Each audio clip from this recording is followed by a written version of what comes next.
बोल म्यूजिक मैथिली को सब्सक्राइब करें और पाए मैथिली का superfast update.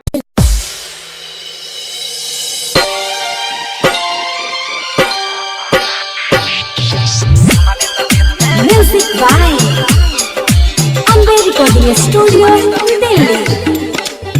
DJ Shiva. Barsam. हाँ बड़ा छिक बहुत और इच्छी हो तर वाला केस में बड़ा छिक बहुत और इच्छी हो तर वाला केस में छाउरी पकड़ाइला रे भैया चुमा ले त दे तमे आ चुमा ले त दे तमे बड़ा छिक बहुत और इच्छी हो तर वाला केस में हाँ हाँ बड़ा छिक बहुत और इच्छी हो तर वाला केस में हाँ हाँ छौरी पकड़ाइला रे भैया चुमा ले त दे तमे अम्मा कोई के खेत में बड़ा छिक बहुत और इच्छी हो तर वाला केस में हाँ छौरी पकड़ा ही गेले चुमा ले त दे तमे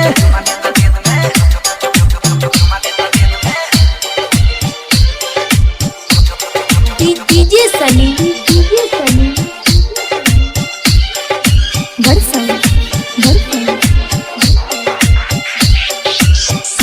हाँ हाँ छौरी के छै बहुते छुछुनर बहला चाल एकरा पीछू छौरा रहै छै पगलाइ हाँ हाँ छौरी के छै बहुते छुछुनर बहला चाल एकरा पीछू छौरा रहै छै पगलाइ एकरा पीछू और सब छौरी रहै छै गैस में रे चलै छै रेस में बड़ा चक बहुत और इच्छी हो पर वाला केस में हाँ छौरी पकड़ाई गेले चुमा ले त देत में DJ Shiva. Barsam.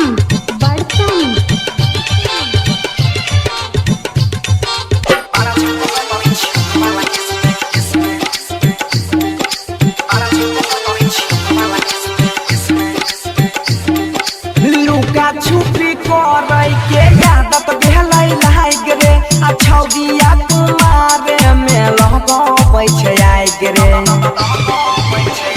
हाँ हाँ लुका छुपी करै के आदत भेलै लाग रे आ छौरिया कुमारे में लगबै छै आइ रे अफरोज सोनू रहै लफुआ के भेष में रह आलू चावा के भेष में बड़ा छिक बहुत और इच्छी हो तर वाला केस में हाँ छौरी पकड़ाई गेले चुमा ले त देत ना हाँ हाँ छौरी पकड़ाइला रे भैया चुमा ले त देत में मकई के खेत में बड़ा छिक बहुत और इच्छी हो तर वाला केस में हाँ छौरी पकड़ाई गेले चुमा ले त देत में Shiva Music. Amber Recording